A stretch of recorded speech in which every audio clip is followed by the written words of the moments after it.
เป็นมีหอยหอมเหมือนเราเขาอยากมาหอม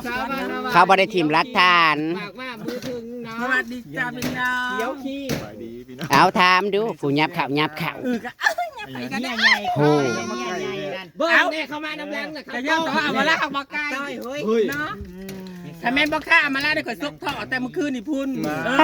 ก็อย่ามาล่าให้ พ่อเบิ้งกับพ่อ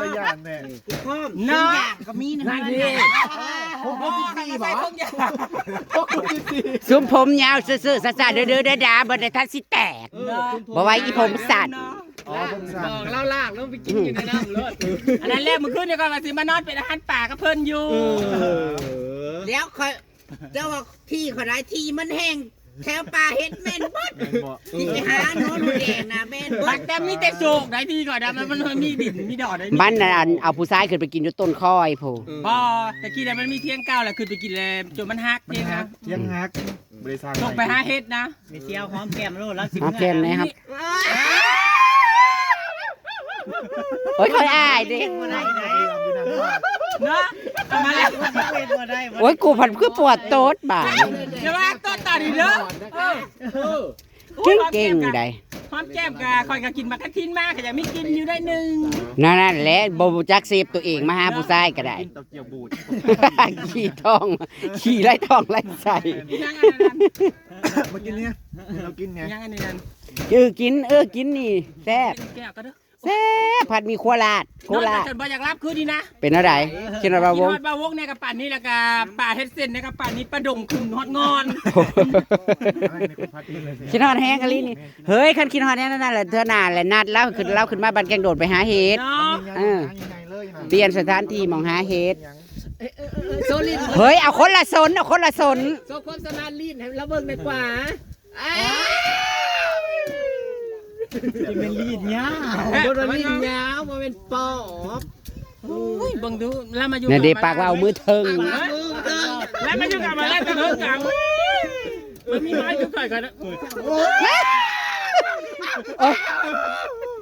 คนลูกขี้ดากลูกหยาบ บอสไปถามเจ้า เก่งใจกูได้อีพา บอกแล้วเขาแล้วเจ้าแล้วมาอยู่ในเพิ่งเนี่ยก็เจ้าเสียได้เจ้าก็เฮ็ดเลย หัวกูใจกูนี่แต่กูบอกว่ากูอยากกัน กูเฮ็ดบ่ได้คือมึงบ่ เฮ้ยมา อ้าว น้ำกัน โอ้ย ผู้ชายก็เฮ็ดทีแล้ววะโอ้ เอาในสนามหากินนะแม่เฮ้ยเอานี่นะ เอาจอกให้นั่งแน่ตายเว้าน้ำผู้ชายได้สามารถคาแคด นั่งคุณดัง บ่วงเอาตีนรูปล้างให้แน่นะ อุ้ยบ่าวงสิเมื่อแหละมาล่ามื้อนี้ก็เจ้าบ่เฮ็ดแล้วบอกบ่ได้แต่เว้นนี่สิเฮ็ดได้เฮ้ย สิเฮ็ดหยังล่ะ เฮ็ดเอ้ยเนาะ เก่งๆอันเรื่องอันจีบผู้ชายเว้าอันนั้นผู้ชายนี่นะนี่เห็นเบ้าอย่ามาล่ามันแซงเพิ่นได้ขนาดโอ้ยสมัครต่อยนะแม่นว่ะ อย่าไปแต่ง เป็น เด้อ เป็นเมียมียิ่งเลยอย่าเหี้ยวขี้ โอ้บัดข่อยมาเลยเฮ็ดท่าให้อำมาล่าน่ะเฮ็ดกอกก้นมาแต่พี่แต่ แต่ บอสมันนี่จะถาม หยัง แต่งตัวแบบมันพอใหญ่ เอา ใหญ่ แม่นี่นะใส่ผ้า ไปไปเว้าสิแล้วยังวันนี้ ถึงว่าภายนอกสิพ่อใหญ่แต่ว่าข้างในน่ะแม่ใหญ่นะคะ ได้กาจนน้ำตามันก็ออก บ่เสียใจบ่ เสียใจแล้วว่าพ่อใหญ่จะบ่ฮู้ว่าข่อยมักเจ้าตั้งแต่เฮิกสิมอกพ่อใหญ่ แต่ตอนใดมากนะมากแต่ตอนใด เฮ้ย เจ้ามาเห็น เชื่อพ่อเนี่ยก็มาให้เกียรติผมแก้วกูเลยบอกเฮ้ย ที่แรกนะข่อยก็ บ่ได้ขึ้นมาก อยู่ บ่ กับบ่ได้ปั่นได้มือบุญบันคืมนั่นข่อยมักทัดเจ้ามาเดาข่อยทางล่างแห้งกะลีโอ้ยแล้วจิตใจมุมเยอะ มีความสุขของผมเลย มาเจ้ามาแล้วข่อยตายเป็นแงง เอา ปล่อยตายกินกัน ขอเสียใจบ่บัดเจ้าเมื่อเลยขอเลยตาย ข่อยสิได้นำเบาวงมืดถ้าปักเท่าไปเลยพี่น้องเพราะว่าข่อยมักทาเดาแล้ว เราเห็นอะไรเราเห็นอะไร เอาผิดกู ข่อยก็เดี๋ยวว่าน้ำข่อยก็แว่มาข่อยสิหายเพิ่นก็กลับมาแว่มาเบาลงข่อยก็เมียข่อยเลยซะ เสียงมัน ลมดีเนาะ เริ่มดีแต่ว่าเห็นเนาะ มากมองใดแล้วมาก จะ มอง มา ใด บอดาราบ่วง มักบ่ เสียงบอกอีผมฉัน ข่อยมักมองข่อยอันนั้นเอง พออีผมยาวครับ ข่อยมักทากันกอดเจ้ากับพี่ผู้มาเดาทั้งล่างนั่นเด้ ตะกินก็บ่ได้มากแฮง บ่ มา คิ มา ดว่าเราสิบ่คืออยากเซิงก่อนปานนั้นไปแล้วเพราะว่าเราก็อยากเซิง มาคนเขาเข่ากอดข้างหลังหั่นนะ หักเบิ่งแล้วคืออยากโคตรเข่าคือเต่า แล้วเบิ่งก่อยว่าอุ้ยผมสั่นจะคืออยากเซิงแต่ว่าเราจะมาเท่ากันจัง ถ้าคะแนนเห็นความงามบ่ แม่นความงามงามอยู่ภายใน บ่วงแล้วก็เจ้าก็ว่าเรางามอยู่ บ่วง งามงาม เจ้าก็จับ เป็นตาได้เมียงาม ว่าอะไรกันว่าเป็นตาขยันฮอบแก้มแล้ว งามในธรรมศาสตร์เนี่ยธรรมศาสต ไม่ ร์ ใช่เวลาเรากำท่านแน่นอยู่เด้อขยะเวลาเราแจ้งพาดมันสนิท มาล่าว่ากูปล่อยให้มึงโลดเพราะว่ากูน่ะอยู่น้ำกันประจำแล้วว่า แง่มาล่าว่าปิดกล่อง กูน่ะ3-4คืนแล้วอะมาลาว่า มาล่าว่ากูผู้มันมาหากรรมที่เชื่อกูยังไม่ได้เคยฮอบแก้มเด้อมาล่าว่า บ่มา มาแต่ว่ากินฮอดเจ้า เนาะ อืม อันนี้มันซุกจนคือกิน เฮ็ดคำใหญ่ๆเนี่ยเอาคนละสนกินคนละสนเส้นนั่น ทางมันเพศโพดอันนี้นะ เก็บ เฮ็ด ใส่ เอาพอดีแซ่บ ซุกนี่นั่นมันบ่ซุก กินเป็นแต่แซ่บด้วยกินคำใหญ่ เจ้าอันเจ็บแก้มจะบัดหอมเนาะ ๆบ่าวงเรามากผู้หญิงกินคำใหญ่ ยิ่งมีหนวด ๆเฮ้ยบ่าวงเรามาคนอันผู้หญิงอันกินคำใหญ่ๆได้ เนื้อ ใหญ่เลยแบบเป็นสี โซ่ทักษาลิ้นนิ้ว กินแบบไม่อ่อยด้วย อืมมากแบบแลบลิ้นยาวๆแล้วว่ะ คือตัวแรงกินนี่ไหม ตัวแรกเลย ตัว ใคร เล่น จะบ่แม่นตัวเหี้ย เขาอยากให้เกียรติมาเป็นแรดเด้อ โอ้ยงั้นเขาบอกว่าตัวที่อ่ะเนาะเนาะ เขาอยากให้เกียรติมาเป็นแรด ปาแล่นก็แล่นแม่ไข่ได้ขนาดน่ะ บ่บ่อยากกินเป็น แล่นแม่ไข่2หน่วย อ๋อได้เจ้าก็บ่ได้เมื่อ อ่า คนตก ตกเมื่อตกอยู่บ้านคืนผู้เด้ออู้ยผมมันตกแล้วทั้งนั้นนะ อย่ามาได้ขาดเย็นหน้าได้ ว้าวคือว่านั่นน่ะ จะมาเปล่าเด้อ มามาถึงแล้วก็จะมาก็ยากเลยเนาะ ในเฮือนได้กระชวนวานมันเบิดเฮ้ย แน่ แล้วว่ามันหล่าแล้วก็สิวานบอกเขาว่าพ่นบ่ตกวานซะเขาว่า เนาะหวานอร่ มั อน ย เจอ แล้วเขาว่าวานบ่อย่าบ่ได้กินเขาว่า ดินมันหักยังห่อนอยู่ออกอยู่ กับได้อยู่ได้หวานกัน อืม ลองเบิ่ ไม่ ง ใช่กะวานแหละจงไว้แต่คานลุมตะกร้าให้ใหญ่ลงไปเขาว่า อืม แล้วฮะเพราะว่าสิได้กินบ่หล่าซอยแล้วสิมาวาน ได้กิน คนบ่ตก วัน เด้ นั้น ปีนี้มัน82 หรือ ค ว่าน วานบ่จะได้ไปหาเฮ็ดดูเนาะ คนมันก็บ่ได้ตกดู เดี๋ยวว่าวานจะก็ได้ไปหาเฮ็ดบ่เลยเนาะ เออ เขาวงจะสิมื้อเฮิงจำได้ข่อยก็กินฮอดแต่ว่าประเทศออกนี่บ่มาบ่ แล้วก็น้ำไปอยู่แกงโดนนัดละมาสั่นก็น้ำไปฮอดท่าปังทองพุ่นแหละ เคยลงไปพอแห้งเลย ท่าปังทองดำ จากกัน มาล่าเนาะ จากปากทางลงแค่33กิโลนึงเท่านั้น เจ้า5 บาทข่อยบ่ไกลลอย ทำมาล่าแค่จะมาวกมาหาเฮาน่ะไปหาโลดก็ต้องให้มา เนาะ เก่งกว่าเฮานั่นเฮ้ย นางอำมาลาน่ะคาแต่เล่นโต เป็นน้อง นางอำมาลาคาแต่เล่นโตบ่ไปหาเอง บ่นางอำมาล่านะกันผู้ไทยผู้หนึงเนี่ยนะ นางอำมาลาน่ะนางเป็นหมู่เจ้าน่ะเป็นผู้สาว เนาะ อืมหากเขายันเจ้าเลยก็ได้เป็นแม่น้อยเขาอีกแล้ว เนาะ เบิ่งนะ ถ้าข่อยก็คิดไปคิดมาก็อยากเป็นน้อยอยู่ เป็นแม่น้อยแล้วงาม เนาะ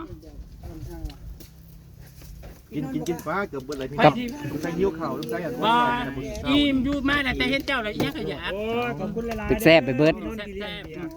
โอ้ยสบายใจ มันเป็นอยากโทษความอยู่บ่ นั่นพัจิโตใช่ผู้ชาย โอ้ย อ่ะ โอ้ย ว้า สาวไก่ห้าอีภาพเนาะ ว้าวงเจ้าสิรับได้อยู่บ่ กดไปแล้วเด้อขอย่าน ผู้สาวกับ อันนี้โพสต์ได้อย่างนี้ก่อนนะมันห้อง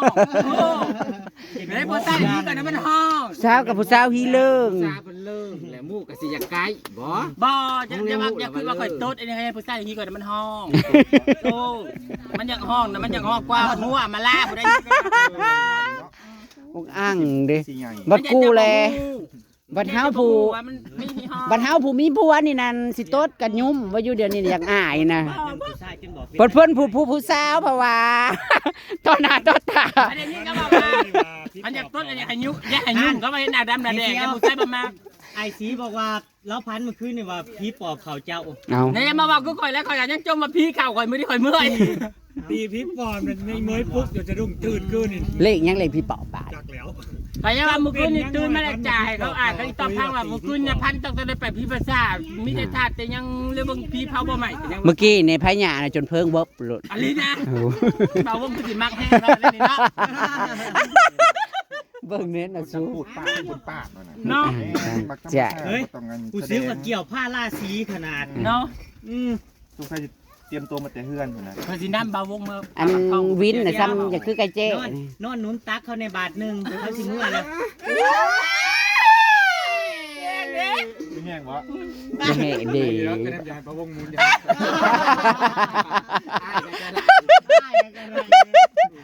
อีหยังน้องสาวหล่าเพิ่นน่ะก็จะเป็นเคี้ยว เฮ้ยบ้าวงนั่นก็อยากให้ข่อยมูดแต่เฮิงแต่เจ้าบ่ว่าพอเสี่ยว แต่ข้าวดากหน่อยเนาะ งั้นมาว่าเด้อ อืม พะโลใส่ขอบท้องมาปู ขอบท้องใส่ขอบท้อง อย่ามาว่าเด้ออ้อยข่อยใส่สเต็ปปูลูกกะข่อยคูมาอยู่กูมือเด้อ ยังคิดอย่างว่าจะบอกคืนน่ะอยู่ รถแห้งป้านนั่นกับไม่ขี่ชักเหรอ บ่ เขาก็ปวดโต๊ดแล้วบ่ได้ปวดขี้ บ้าวงนะครับบ่โต๊ะแล้วล่ะบ่มากกันเสียโต๊ะแล้วมาก เอาเส้นยาวๆดูแม่เซียวเอาเส้นยาวๆกินให้เขา มักผู้หญิงบ้านๆบ่ กินนะ บ่บ่าวงน่ะมักผู้สาวบ้าน เฮ้ยอยากคือ ๆปวดโต๊ดกับโต๊ดรถเป็นคนมักคนตรง อยากคือตัวผมมันเล่นออกบ้านหน่อยฮะเบิ่งนะ อาปากกว้างๆอาปากกว้างๆเนาะ อยากคือผู้อยู่ในเฮือนแล้วมันเล่นออกบ้านหน่อยนั่นเฮ้ย ยิบนะเฮ้ย หลักอันน้องมันออกบ้านหน่อยซ้ำทาง สุ ซ้ำ ด ทางนั้น เกี่ยวผ้าราศี เขาบอกคอยสิปล่อย ๆตาสาย ป้อนแล้วดีกว่าป้าบุ๊ป้อน สายตาป้อนให้แน่ ป้อนแล้วนะ คำใหญ่ๆบ่าวงสาวนี่ล่ะ พูดอยากยังอยู่แล้วเนาะ เอาคำใหญ่ๆเติบเอาอีกคำใหญ่ สุดเอ้า ๆมือเจ้าระวังเป็นบาดทะยักเด้อ เป็นบาดตะยักซะเนาะ โอ้ยคอยไปเข้าห้องน้ำคอยลืมล้างมือ มาก มากเบอร์อะไร บ่ที่ฉัน ถ้าแม่อันเจ้าเก่าอันนั้นให้เก่าข่อยมากอันนั้นเจ้าเก่ากี่กากให้ มัน ข่ เป็ อน ย อี มาก กากเลย ข่อยมากก็ป้าจังเทพเมื่อกี้นี่กี่กากอันมันเก่าเล็บ เอาป้อนไม้ขอมาก ป้อนไม่ป้อน ขอยมากรสชาตินี่ ข่อยมาก แล้วมันซุกยุ่อันเสร็จนะจะกินยุ่ อยากเอ่ยเนาะ มันบริสุก กินแล้วก็ให้แต่ก็ข้าวมาสุกแล้วกินลงไปแล้วก็ต้นเห็นบ้างนะ คันมันซุ่มบนเรือปานนี้ดอก จะมาว่า ก็พากันว่ากันนะว่าโอ้ยให้นางตุ๋ยมากินซ้ำสิโต๊ดแบบประเด็นน่ะออก กากิน เลย ตำกับอานะก็เฮาไว้มากๆนี่ คุณมากินดำ ก็มาแล้วก็เห็นหน้าบ่าวงแล้วก็อีหยังก็อยากกัน อยาก เป็นในหน้านี่นะ จะพอกินลายเด้อขายกิ นี่ น นะกับห้องก็ได้ โอ้ย เรา โอ้ยผู้หญิงก็เว้าเคียมแน่ตรงกับตรงโพดบ่าวงแล้วก็ ไปสิ อีปี ปีกับห้องเห็นเรากับห้อง กี่ปีคือหยัง น่ะมันจังห้องอีกแล้วนี่ก็จะมาทำนะ ผู้หญิงอีหยังซะคือเขียวแท้เนาะไปกันไอ้เลย มันจังห้องอีกแล้วมัน พญาเพิ่งเบิบ คอยมาตั้งรักกันนะนั่นแรกกันว่าเลยมันห้องเขาก่อนนะ อลีจนหัวคู บ้านี่อัน รถปูบ้านจีนี่ เขาก่อนแล้วก็เฮ็ดพูนกับบ่ได้ห้องฉันเห็นบ่าวงมันคือสิรักเองห้องอยู่ เป็นไงพอคงคอยคือกูเมื่อยดิได้นะเอาบ่ มันมักจะแห้งในบ่าวงกันนี่นะห้อง พ้นกดตัดแบบปาดคุ เพราะ เมื่อย นะมันบ่ห้องได้เห็นผู้บ่าวทำนึงนะคอยกินเบียร์บนลมได้มัน มาว่าเด้อ ใจ ปกตินะมันบ่ได้ห้องเด้อน อนกิน เมื่อยดิ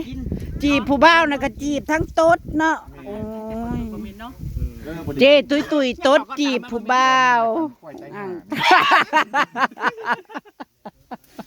ห่าว กล้วย อุ้ย